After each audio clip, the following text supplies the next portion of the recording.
Welcome to the Real Estate Syndication Show. Whether you are a seasoned investor or building a new real estate business, this is the show for you. Whitney Sewell talks to top experts in the business. Our goal is to help you master real estate syndication. And now your host, Whitney Sewell. Bedford's Cost Segregation specializes in generating significant tax savings via their engineering-based studies for commercial real estate clients nationwide.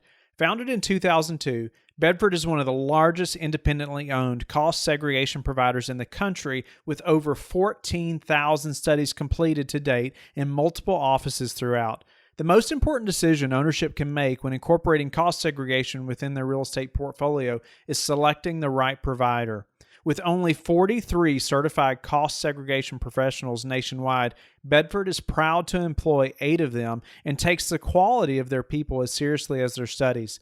Every certified cost segregation professional has passed a rigorous test combining knowledge of technical engineering issues, legal tax issues, ethics standards, and requires a strict level of prior work experience to be eligible. Bottom line, not all cost segregation providers are created equal. So be sure to take the decision seriously from the beginning to protect yourself for years to come.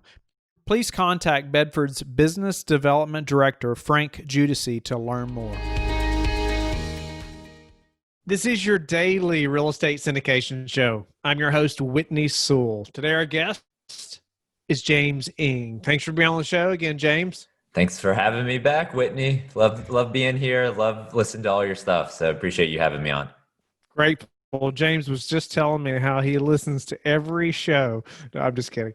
But he is a listener. I'm grateful for that and grateful for his time. He's definitely an expert in this space and somebody you as a listener most likely needs to get to know. But he has originated over $800 million in multifamily loans, over 125 properties since 2015 as a senior director at Old Capital. Before joining Old Capital, he underwrote over $750 million in loans over 8 years for the acquisition and refinance of commercial properties at GE Real Estate as a senior underwriter. He has invested in 26 multifamily properties totaling over 7,500 units. Current portfolio is 20 multifamily properties totaling over 6,000 units. So welcome James Eng to the show, the professor of multifamily financing. James, thanks again. I am grateful to have you on the show. You're definitely a perfect guest and can provide so much just up-to-date current information to the listener and myself of what we need to know if we're active in this space. And maybe if we're not active, you can help catch us up as well. But let's jump in. Maybe you can give us a little more background on yourself in case the listeners haven't heard of you before, and then let's do it. Yeah, a couple things not in the bio, I would say, is born and raised in Houston, went to school in Austin at UT, and really was sort of corporate guy for 10 years, and then really started looking at multifamily investing in 2015. And at the time started originating loans as a mortgage broker, but then at the same time investing. And I think that's why I read so much and try to figure out every little nuance of multifamily, from the general partner side to the limited partner side to the lending side. Just understanding all the facets is sort of what I do day in and day out. I think it's an interesting perspective that you've underwritten that many properties over that length of time, and you're a passive investor in so many deals as well. And so I just think you have such a rounded knowledge base and experience. So, let's jump right in though. Your expertise is lending, right? I mean, you're an expert in that. And so let's just jump into what's happening right now in the real estate market, what's changed, and just help the listener and myself get a better or more clear picture of what we need to know right now. Yeah. So, I mean, I would say beginning middle of March, once Trump made that announcement, that no one can fly here to the US anymore. Fannie, Freddie, and they basically put in these reserves, and they said, look, we're going to still lend, but if you're going to do a multifamily deal with us, it's going to be 12 months of taxes, insurance, replacement reserves, and 12 months of P&I. So that ended up being about 10% of the loan amount in additional reserves that you had to put up. And so that put the brakes on a lot of deals. It put the brakes on bridge loans, recourse bank loans. Everybody just went to, only if you had to close a deal did you get it done, Fannie, Freddie, in March, April, May, I would say. And then in June, collections had been good. So Fannie and Freddie took off the taxes, insurance, and replacement reserves. And now you just have anywhere from 9 to 12 months of P&I, depending on the size of the deal. And so that's about 5% of the loan. And what we saw was this summer, probably, July, August, and into September, is that now all the deals that were put on hold are back on the market. So here in Dallas, where I live, I would say January, February, when a lot of deals come out, there might be 25, 30 deals on the market, and you are back to that number now. So everybody has come back on the market, and whether it's because people are scared of, the tax rates changing, whether people are scared of, I wanted to sell this deal, now I've held the deal longer for 6 more months, and, my investors want their cash, that there's a lot of deals on the market. And what we're seeing is there are a lot of buyers who have come back in as well. I would say more of the buyers are local buyers though. And so it is harder for people to jump on a plane from California and come to Texas. And so we're seeing a lot more local buyers at these tours. So there might be 15, 20 tours on a property, 5 to 10 offers, but a lot of the guys are local. Nice. So those people just aren't traveling, you think? I mean, they're just not as willing to travel now as they were 6 months ago, or even longer than that now. So I would say, yeah. So a lot of the institutional guys, let's say if they were in California, New York, Chicago, they would typically just fly in, see a property or see a couple properties and then fly back. But now they're not doing that. If they are coming in, it is if they are already under contract or they have, a very, very high probability of winning that deal. So you see a lot of properties going under contract and the operator's not even coming to see it until then? Well, I mean, usually they have hopefully somebody on the ground here. Right. And those are the people. Yeah. So not until people are getting under contract. But, the brokers, from a listing broker standpoint, they're saying, look, when you fill out the best and final questionnaire, all of the decision makers better have seen this property, right? Because I don't want to award you the contract and then you fall back after seeing it. So what are the requirements now? The lending requirements. I know you said 9 to 12 months of P&I, a principal and interest, just so a listener knows. Anything else? So that's the main thing, right? So the higher reserves is what has changed, but then also sort of January, February, if you went out and got a Fannie Mae loan or Freddie Mac loan, you were probably in that 4.5%, 4.75% interest rate range. Post-COVID, 10-year Treasury has gone down significantly, and correspondingly, Fannie and Freddie have gone down a lot. So they might have gone down close to 150 basis points. So 10-year Treasury has essentially come down to about, let's say 0.7%. And so that has brought your rates. Fannie Mae, you're probably 2.75 to 3. And then Freddie, same thing, right? So you're in that range. And so we're seeing a lot of people, essentially the price of these deals hasn't changed. But the cost of your debt has gone down 20, 25%. And so that has essentially kept cap rates the same from where they were pre-COVID. Okay. So could you just dive into that right there just a little bit, cap rates versus interest rates and that just connection relationship? Yeah. So, I mean, so cap rate essentially is if you bought a deal all cash, that's how much cash flow you would get. So let's say in Dallas, let's say your average cap rate was 5%. That's sort of across class A, B, and C, 5%.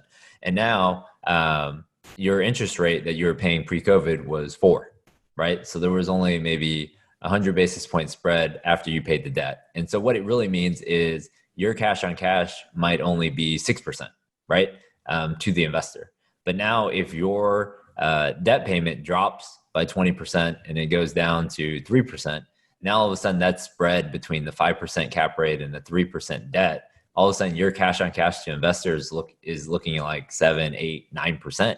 And so to the investor, post-COVID, as their savings accounts went down in interest rate, now you're saying, hey, I can go out and buy, multifamily property and get 8 or 9% cash on cash. And I've got, 5 years of interest only, then that is very compelling. And so a lot of people are back out on the market pursuing deals right now. So lots of changes, right? Especially in lending, in the last 6 to 7 months. How should this have changed, or should it change the way we're underwriting, the types of loans we're getting? What should change on our side because of what's happened? So I would say the biggest thing is that the forecast for interest rates has changed. And what that means is before, if somebody offered you, let's say, a fixed rate product for 10 years or a floating rate product for 10 years, let's say both of them at 3%, which one would you take? Most people would take the fixed rate and say, all right, now I can sleep at night. I know I got a fixed rate for 3%. But the problem with the fixed rate is that if interest rates don't move or they go down, your debt product, nobody wants to assume your debt product, your loan. And so what you have is you have a 10-year loan, but if you sell in years, let's say 3, 4, 5, which most syndicators do, then all of a sudden you have a thing, what we call yield maintenance. Yield maintenance on Fannie Mae loans is a very large prepayment penalty, and it can be 10, 15, 20, 25% of the loan amount, depending on how early you pay off the loan. And so that has become more difficult for people to swallow in these days, because they might have a loan at 4.5%, 5%, and then the prevailing interest rate right now is 3%. So nobody really wants to assume that loan. And so you have to pay it off, and that prepayment penalty directly affects your investor returns because you pay it at the closing. On the closing statement, you pay it to the lender, and that goes to the investors who bought that loan. And so what I'm seeing a lot of investors do now is, because nobody is expecting interest rates to go up. So if you look at a forward Libor curve, Libor right now is, let's say, 20 basis points. They're not expecting Libor to hit 1% for the next 7 years. So it's essentially flat over the next 7 years. And so what that allows you to do is go out and actually buy an interest rate cap at, let's say, 1% for Libor. And that might cost you $20,000, $30,000. So instead of paying that big prepayment penalty, you can get a floating rate loan and then put a interest rate cap on it. And Fannie and Freddie, right now, Freddie has a good 10-year product. Fannie's going to come out with something shortly, but that is an option for investors that I'm seeing a lot more people go to. Is they get a floating rate loan, and then instead of that prepayment penalty of yield maintenance, they are doing this floating rate loan. And then after 12 months you're locked out. But then after that, so years 2 through 10, it is a 1% prepay. So compare that. So let's say on a loan of $20 million, you've got a $200,000 prepay versus a $10 million prepay if it was 15, 20%. So it's huge. And your interest rate essentially is the same throughout the term because you are capping that rate. Nice. No, I'm grateful for that explanation. You mentioned like Libor, and I've heard, we hear that all the time. For the listener that's new to this space, like, what is that and how does that relate to this industry? So I wish I knew what the acronym is, but essentially it is just what they are pegging. So it's going to transition. So they're putting Libor away by the end of this year, and it's going to another thing called SOFR. So they just make up these terms, I feel like, but it's essentially what banks trade each other money at. And so it's a relatively low number right now, and nobody's expecting it to go higher. But you don't really care about SOFR or Libor. What you care about is SOFR is, let's say, 10 basis points, and then the lender is going to put a spread on top of that. So let's say SOFR is 10 basis points, spread is 290, your all-in rate is 3%. What you can do is go out and buy a cap on Libor, on SOFR. And so that your interest rate can only rise up to, let's say, 4%. So you decide where you want to put that cap. The lender is going to give you a number. They might say, look, your debt service is under 1.0 once it hits 4.5%, let's say, on your deal. But you can buy a cap lower. And so that's what we're seeing a lot of investors do right now. Nice. Well, I would say it's probably been 2 years ago. I was listening to the Old Capital podcast, and I remember a show where there was a question about like floating rates, and you all talked about how, like, I don't know if it's Michael Becker, was talking about how over his whole career, he's done so many floating rates, and it's like never been bad, that he did a floating rate or something like that. I can't remember the exact percentage, but there was a good show about that. Yeah. So what changed though is most floating rate loans previously were 3 years or 5 years. And so that put a lot of pressure on your loan maturity, because the last thing you want to do is get into a deal, put a 3-year floater on there, and then, year 3 COVID hits and now you're Right. lending locked up and the lender comes and takes your property. So to have the option of a longer term is a big deal. And then also Fannie and Freddie are being a little bit more, I guess, aggressive on the IO. And so that's allowing people to get more IO, longer term, and then a floating rate. And so that combination right now has allowed them to do a lot of business. So what's going to happen? This is what always happens on the lending side is once one person or one lender has a great product, everybody copies it. And so what happens is other banks are going to start copying this. And then as investors start seeing the people who buy these loans, once they see that they're receiving a lot of demand, they're going to start increasing the spread. And so once that happens, then your interest rate might be higher than it is on a fixed rate product. And so it's all about demand and supply. I mean, I think that's one of the advantages of coming to somebody who's sort of in the market day in and day out is they sort of understand what the best loan product is in today's market for you. So, say the listener just closed on a property in the last few months, with what about the lending environment and just the real estate environment in general, what do you expect, what to happen, say 5 years from now when they're looking to exit, 4 or 5 years from now, with what will interest rates, be then, or do you expect, or do you have any idea, and what should they be thinking about? I mean, nobody really tries to predict interest rates too much. I mean, the hard thing. I mean, there's definitely forecasts for Libor and SOFR and 10-year Treasury and stuff like that. But overall, flat to down is what most people are predicting. So that has impacted the reversion cap rate. So the question I get a lot from investors is like, okay, when I sell this deal in 5 years, what am I going to be able to sell it for? And the typical answer was 10 basis points per year. And if you're buying at a 5 now, you should probably use a 5.5 cap in year 5. But now what we're seeing is cap rates continue to compress because interest rates have gone down. And so before, let's say the average cap rate was 5% in DFW, now it's probably 4.5. Now the interest rates have gone down. And so I would love to use, like, if you use a 6.5% residual cap and you can still win the deal and the numbers work, then hats off. That's probably a good deal. But in order to compete right now, you're probably in that 5 to 5.5% range on the residual. Yeah. What else in our personal underwriting, are you going to want to see that we've taken account for, or anything else that we haven't mentioned that the listeners should be accounting for when they're underwriting these properties before they come to get lending? Well, a couple of things. Like right now, we are seeing rents be essentially flat.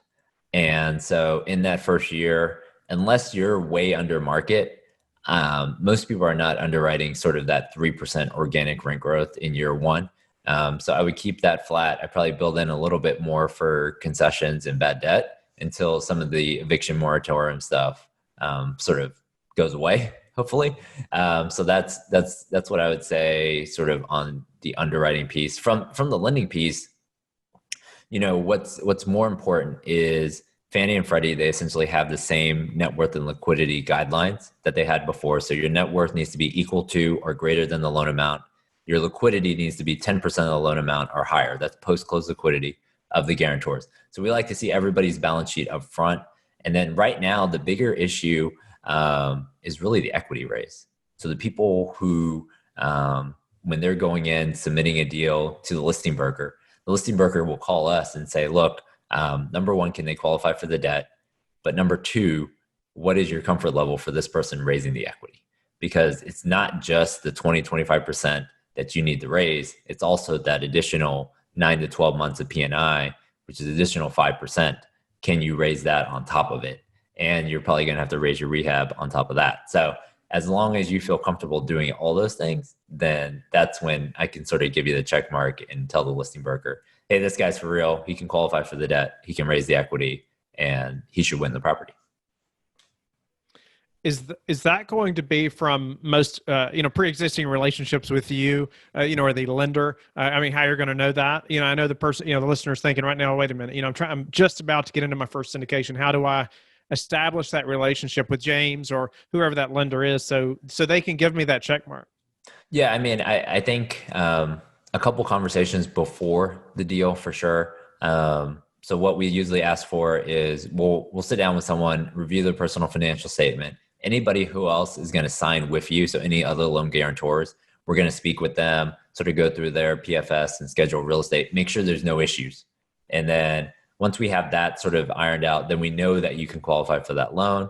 And then we make sure that the property can qualify for that loan. And so we sort of check all the boxes first and make sure you're qualified, property's qualified, and that when we take it into Fannie and Freddie, there won't be any surprises. How do you, are there anything else you like to see for somebody to be prepared for a worse downturn?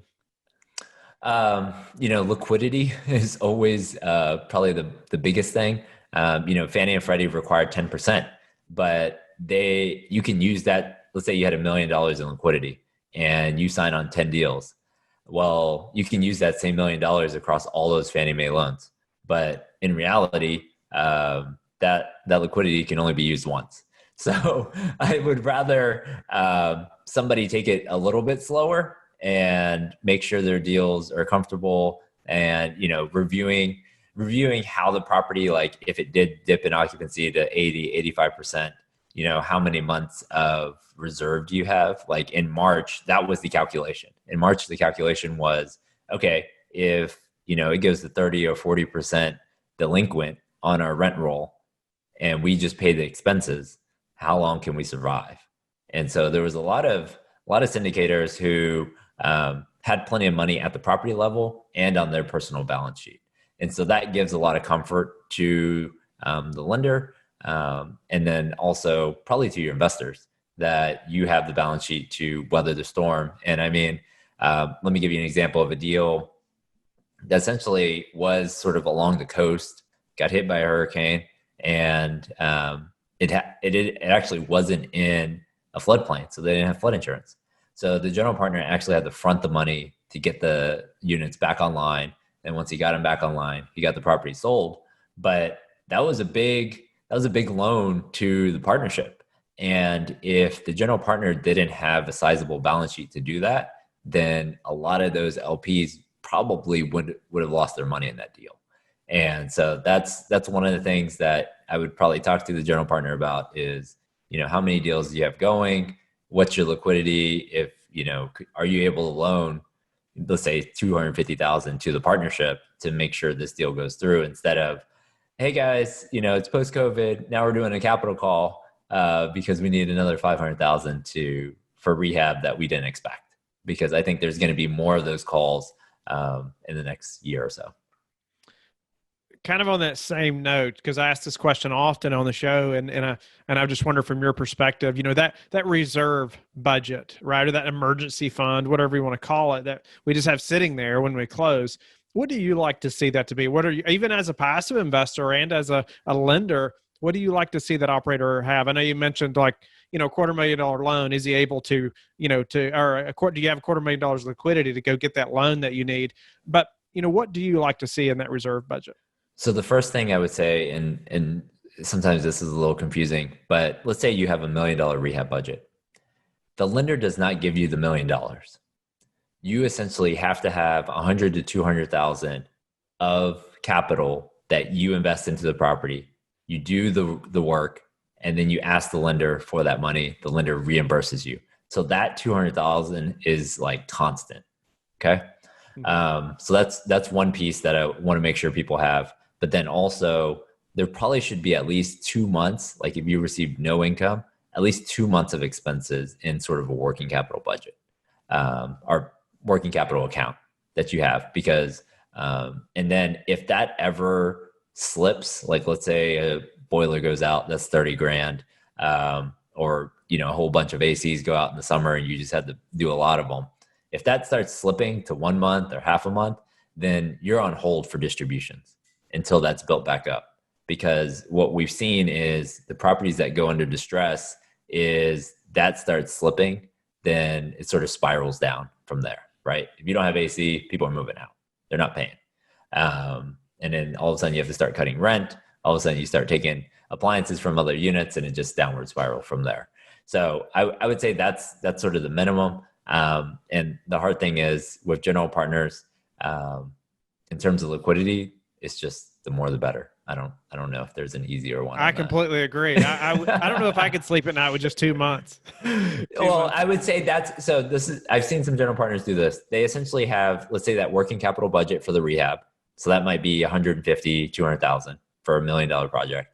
And then you have 2 months in working capital at the project level.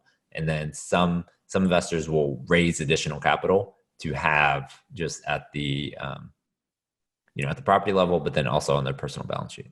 Okay. What do you predict, James, for the next 6 months to a year, just in real estate? What's your thoughts on, should we all be buyers right now? Should we be waiting a few months? Any thoughts? I think rents are going to be flat to down a little bit. I think occupancies are going to hold.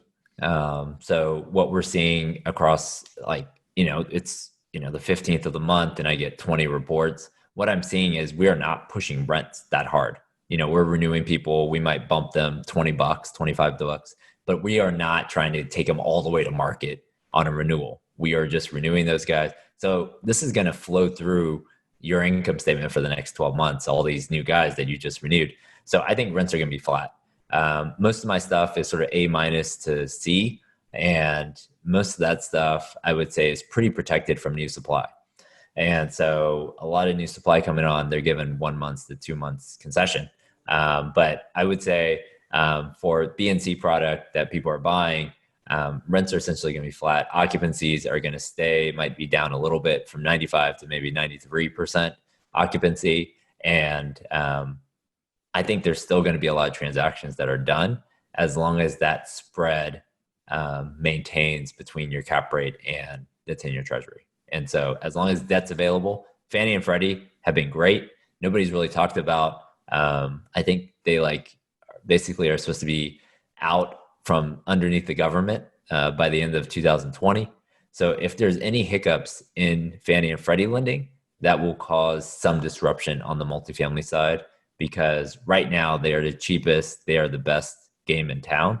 And if you look at 2019, second quarter, April, May, June, 2019 versus second quarter 2020, Fannie and Freddie did more loans in 2020 than 2019, even with all that pandemic stuff happening. So I think that is sort of a stable piece for the multifamily market, because all the other property types, office, industrial, retail, self-storage, all those lenders went away during March, April, May. Nice. Well, what about it's a question I'm asking a lot of people now, but from your point of view too, your first investment, let's say your first passive investment, compared to what you know now, from what you know now, what would you have done different then? I don't know if it's just that when you much first started difference. investing. Yeah, I mean, so the first investment that I did, essentially it was like a 5-page PowerPoint deck. And I was like, I drove the property and I was good. Like, that was it. I mean, it was like, I knew the general partner, I knew the area, and I was like, all right, that's good. So going back to that, and it's sort of unfair, but like now I might get 5 pitches this week from people who are raising equity. Whereas when I first started, I got 1 a quarter or 1 every 6 months. Right. And so so now I'm like always pondering like, all right, do I invest in this deal or this deal? Like I've got 5 on my desk right now that I need to look through. And so I would say if you're a first time guy, my advice would be the more deals that you look at, the better that you're going to become as an investor. And so if you only get investment packages from one general partner, that's not enough, because that person might only do 1 or 2 deals, 3 deals. For someone really busy this year, if you did 3 or 4 deals this year, that's pretty busy. But if you as a limited partner have a lot of deals, a lot of money to invest, you need to see more deals from more general partners. So that's what I would probably say is my first 3 or 4 deals were with just one general partner because that's who I knew. Right. But then as you build your network, especially now, I mean, doesn't sound like a long time ago, but 5 years ago, it was hard to just listen to podcasts and find general partners and go to meetups and do all that type of stuff. But now I think it is easier to meet general partners and to find them and start researching their deals a little bit. What's a way you've recently improved your business that we can apply to our business? YouTube. I would say I started doing a little bit more sort of webinar, 10, 15 minute things on YouTube.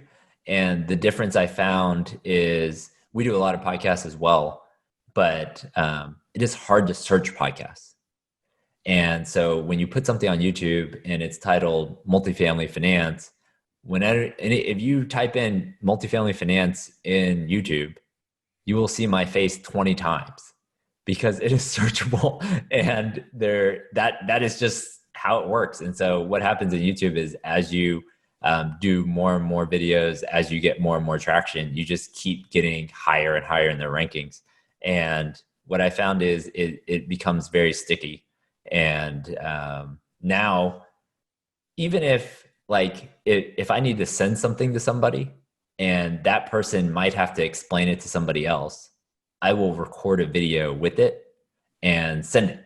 And I'll just post it on YouTube. It might be private, but now that person doesn't have to try to relay the conversation like 20 times or call me back. And now I'm saying the same thing to the other general partner, right? I'll just upload it, record it, and send it. And now that person can replay it. And then if they got lost in Libor and SOFR, then that's okay, right? We'll just rewind it and play it again.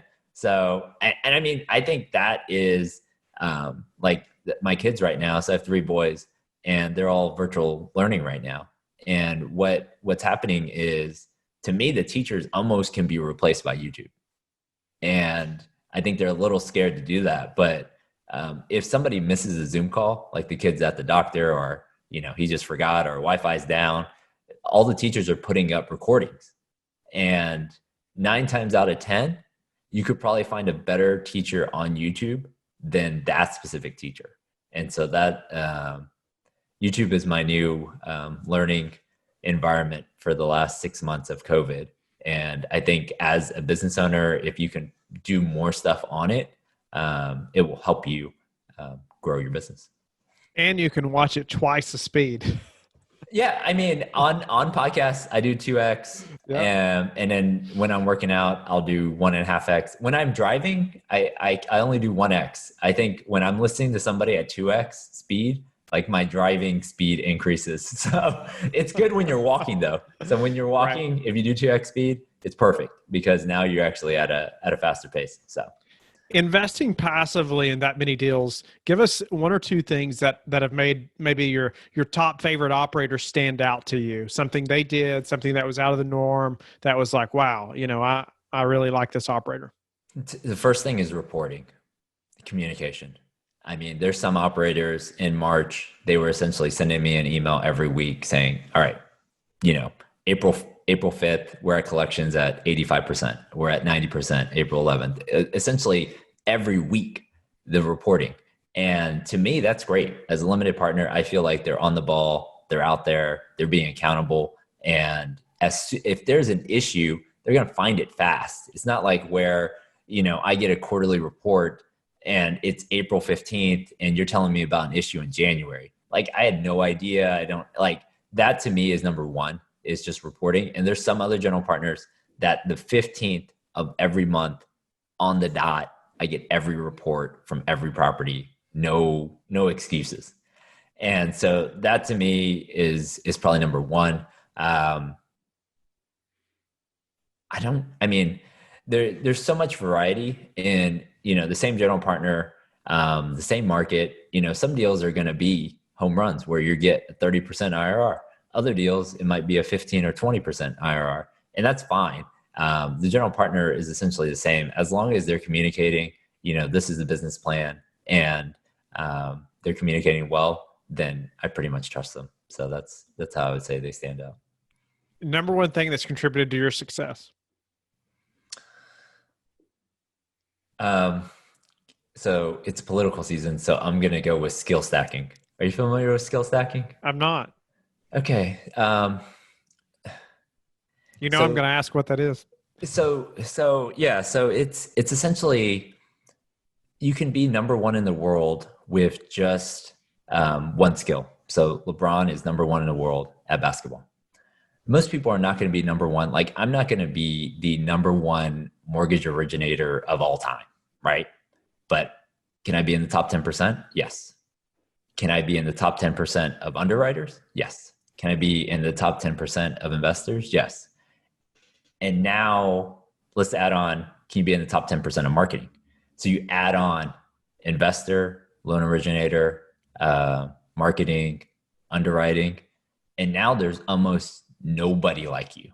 You're in a category all by yourself. And that, I think, is what will contribute to your success. And you have to find out, you have to sort of look back and figure out what are all those things that you can stack on top of each other that you like to do, right? Like, there was plenty of loan underwriters who didn't give a rip about real estate investing. They were just like loan underwriter. That was their job at the bank, and they just did that. But if you can stack skills that are unique and that build upon each other, I think you will accelerate significantly. Is this a term that you came up with, or did you learn this somewhere? It is. So I heard it. So Scott Adams, who was the founder of Dilbert, or creator of Dilbert, Scott Adams, he mentioned it. And then I heard it on a guy named Naval Ravikant. So Naval Ravikant was interviewed on the Tim Ferriss show, but he also has his own podcast that he does, and he talked about it. And so that's where I heard it. But I think you've got to take it and contextualize it to you. And once you can do that, like, your skills are going to be different than my skills, but you will be in a category of one at that time. Love that. Thanks for sharing that. That's incredible insight that we should all look up. So tell us how you like to give back. So I would say two things right now. At the properties that I'm invested in, this is a tough time for our tenants. And so we had a back to school drive for one of the properties that I'm invested in. So I would say that's number one, is sort of giving back to our tenants and making sure they stay with us. And then another piece, we did this last year. We called it Hoops for Homelessness. And there's a homeless shelter here in Dallas that we raised, I think, about like $15,000 for them to sort of do rehab on their property. So we haven't done it for this year, but once sort of the COVID stuff goes away, we'll put on some sort of event for them. So that would, I say, my top two things right now. James, an amazing show. I'm so grateful for your time. You're definitely an expert in the lending space, no matter what anybody says, and just grateful for you just being willing to be so transparent and help us all the operators and passive investors to understand better what's happening in this environment right now. So thanks again for your time. Tell the listeners how they can get in touch with you, how they can find that YouTube channel as well. Yeah, James Eng, multifamily finance. Just Google it. You can reach me on jeng@oldcapitallending.com is the email. And that's probably the best way. Thank you for listening to the Real Estate Syndication Show, brought to you by LifeBridge Capital. LifeBridge Capital works with investors nationwide to invest in real estate, while also donating 50% of its profits to assist parents who are committing to adoption. LifeBridge Capital, making a difference, one investor and one child at a time. Connect online at www.lifebridgecapital.com for free material and videos to further your success.